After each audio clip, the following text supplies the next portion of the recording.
The next morning, the head chef came to summon King Sejong. "Your Majesty, it's time for breakfast." Meanwhile, at the Lee family residence, a young man named Lee Sunji sat grinning like a fool. Suddenly, his father burst into the room, startling him. His father shouted angrily, "You useless boy! Wasting your time instead of studying again." "It's not like that, father. This isn't what you think," Sunji stammered, trying to explain. But his father's anger only grew. "I won't say it twice. Show me what you're hiding." Too scared to argue, Sunji's hands trembled as he handed it over. "This is," he muttered quietly. His father snatched it away and looked at the contents. "Arithmetic again?" He held the book up high, revealing the cover with bold Indian numerals. Proudly, Sunji smiled and said, "This is different from the Pythagorean theorem or regular equations. These calculations are hard, yes, but with the Indian calculation method, the time needed to solve problems can be cut down significantly." "Isn't that amazing?" Instead of being impressed, his father grew even more furious. "Foolish boy! How can a Confucian scholar like you get involved in nonsense like this?" He kept scolding. "You spend your time mixing with lowly people, and now you're wasting it on useless arithmetic tricks, aren't you?" Sunji quickly defended himself. "They're not lowly people. They're honest and hardworking merchants, recognized by the royal court. They're the ones who taught me this Indian calculation method." "You still don't see your mistake, do you?" His father's voice echoed through the room. "A scholar's duty is to focus on Confucianism, on knowledge and learning. Yet you waste your days mingling with merchants and playing with numbers." Sunji tried to make his father understand. "But, father, arithmetic isn't just a game. Merchants are part of our people too. Their taxes fill the nation's treasury. As a scholar, isn't it my duty to help the people?" But his words only made his father angrier. His voice rose, sharp and commanding. "You talk well. A scholar's duty is to serve in government. If you don't pass the upcoming examination, you will at least take the talent exam. Even if you only get a low-ranking post, you must still fulfill your duty. Understood?" "Yes, father," Sunji replied softly. Meanwhile, in the royal court, King Sejong sat upon his throne, gazing down at the assembled officials. "You are all gathered here today. What is the matter?" The chief advisor bowed deeply before speaking. "Your Majesty, as you know, there have been major changes in the placement of government officials recently. In addition, with the implementation of the new system of positions and responsibilities, there are now vacancies in various sectors." King Sejong stroked his newly grown beard, pondering for a moment before asking, "So, what do you propose?" The left state counselor stepped forward and respectfully said, "Your Majesty, now would be the perfect time to recruit new talent through the Imperial examination. Since this would be outside the official schedule, we could hold an emergency exam to seek out exceptional individuals." Hearing this, King Sejong raised his hand to stop him. "Enough. There is no need to discuss this further." The officials looked startled, cold sweat forming on their brows. "But, Your Majesty," King Sejong quickly clarified, "do not misunderstand. It is not that I oppose the Imperial examination. The preliminary tests have already been held, and the evaluation process is currently underway in the provinces. Therefore, I wish to discuss the appointment of positions as well as plans for an additional examination with all of you."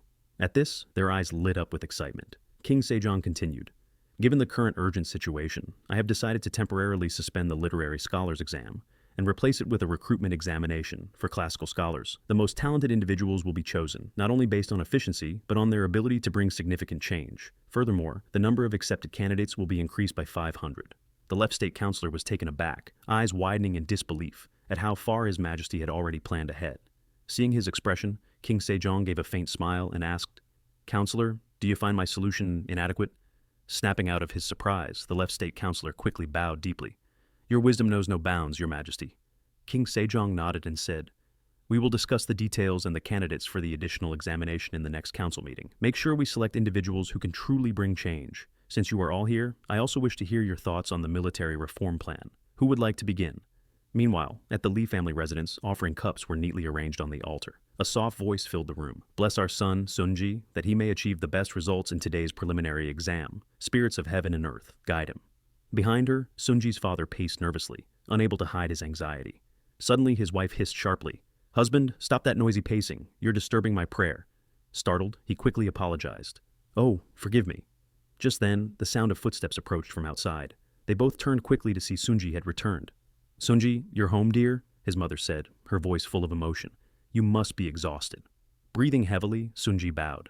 "Father, mother, I'm home." Seeing his weary son, his father didn't ask questions. Instead, he gently patted his shoulder. "All right, it seems you had a hard day. Go and rest." As Sunji trudged toward his room, his parents whispered to each other. "This preliminary exam must have been very difficult," his mother said worriedly. "Of course, it's a special examination. There wasn't much time to prepare," his father replied with concern. Inside his study, Sunji immediately removed his official robe and sat at his desk. His eyes gleamed with excitement. Not seeing numbers for days has been driving me crazy. I need to finish this problem first. In the grand hall of the palace, King Sejong's voice echoed as he brought the discussion to a close. If there is nothing more to be said about the special examination, we will end it here. But suddenly, Hyang raised his hand. Your Majesty, I wish to speak regarding this special examination. King Sejong turned to him, raising an eyebrow. Oh? Why have you been silent until now? Speak. Hyang stepped forward, his voice firm. For this examination, I would like to add the subject of arithmetic. At the Imperial Research Institute, many fields require a solid grasp of arithmetic, yet there are very few officials skilled in calculation. The left state counselor immediately cut in, his tone sharp. That is impossible, Your Majesty. Even though this is a special examination, it is still only a preliminary test, not an official one. Adding arithmetic to an exam meant to select Confucian scholars is unacceptable. King Sejong closed his eyes, thinking for a moment. Then the Minister of Taxation spoke up. Your Majesty, forgive my boldness, but the Ministry of Taxation is also in great need of individuals proficient in arithmetic.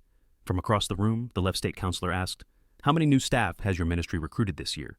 The minister replied, We have hired according to our needs, but most come from literary backgrounds, and their mathematical skills are still severely lacking. The Minister of Public Works nodded in agreement. We face the same problem. The technical skills of our officials are so inadequate that even just preparing a work schedule keeps them up all night. The right state counselor, standing behind Hyang, also spoke. Your Majesty, this is also an issue for the Ministry of Defense and the Ministry of Justice. The Ministry of Justice requires those skilled in calculation to investigate and manage criminal cases across the nation, while the Ministry of Defense needs people to handle military records and equipment inventories in every region. Every day we must recount arrows, sort them, and classify all equipment. Without proper arithmetic skills, the work is slow and disorganized. King Sejong listened intently, then asked, All of this makes sense, but does it mean we lack truly competent people? How have we managed until now? Visibly uneasy, the left state counselor replied hesitantly. Forgive me, Your Majesty. The issue is not a lack of manpower, but a lack of budget. King Sejong turned to Hyang. How many people does your institute require? At least 20, Your Majesty, Hyang replied. 20? King Sejong raised an eyebrow. Could they not be selected through the talent exam? Hyang paused before answering. The talent level is vastly different, Your Majesty. King Sejong lowered his head, rubbing his temples in thought. It is true. If someone can pass the preliminary exam, it means they have shown promise from a young age. So, this is how you all feel. Left State Counselor, do you still insist on opposing the inclusion of arithmetic in the preliminary exam? Without a moment's hesitation, the Left State Counselor replied, Of course, Your Majesty. Everyone held their breath, waiting for the king's final decision. The Left State Counselor finally spoke again. As a Confucian scholar, my stance is clear. However, for the sake of the nation's peace, I will set aside my personal opinion this time. King Sejong nodded. Indeed, the real issue here is the budget. In his mind, he began calculating the revenue from provincial taxes and the income from various taxation departments. Then he spoke, Crown Prince, 20 people is out of the question. Reduce it to 10. Realizing that asking for more might result in getting nothing, Hyang quickly conceded, I will follow your order, Your Majesty. King Sejong then issued his decision. This time, the number of candidates who pass the preliminary examination will be increased. Furthermore, as many departments require officials skilled in arithmetic, and in accordance with the Crown Prince's proposal, arithmetic will be included in the exam, adjust the manpower requirements for each department, and report back to me. As for the earlier requests, cut them in half. I expect all of you to put aside greed and make compromises for the sake of harmony. In unison, the officials responded, We will obey your command, Your Majesty.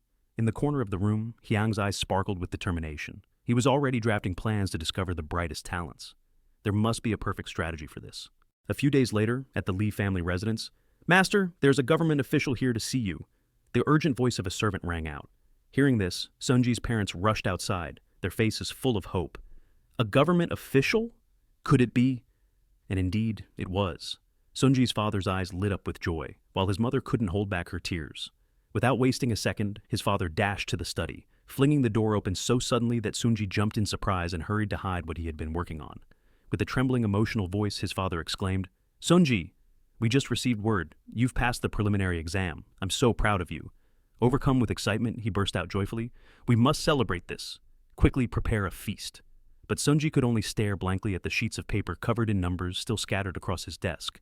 Letting out a deep sigh, he muttered, Now I have to prepare for the final exam. Looks like I'll have to say goodbye to arithmetic for a while. All these unfinished problems will just pile up. Meanwhile, Hyang was in discussion with Scholar Jeong. I've sought you out today for one important reason. The secret competition to choose the best candidates will be fiercer than ever. Scholar Jeong nodded. Indeed, the Ministry of Personnel will be under great pressure, he replied. But Hyang intended to make the competition even more intense. His plan made Scholar Jeong pause and ask, "How are we going to handle it?"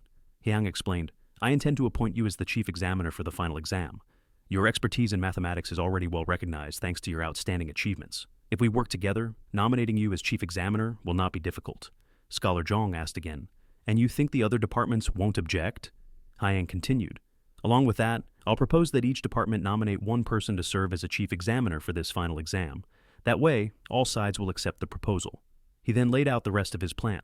"All exam papers will be graded in front of the chief examiners. Our goal is to select the 5 scholars with the highest scores in mathematics to join the Research Institute." Hearing this, Scholar Jeong's confidence grew. With admiration in his voice, he said, "I understand, Your Highness. We will make this a success." This video ends here, but the story isn't over yet. Don't forget to like and subscribe so you won't miss the next part.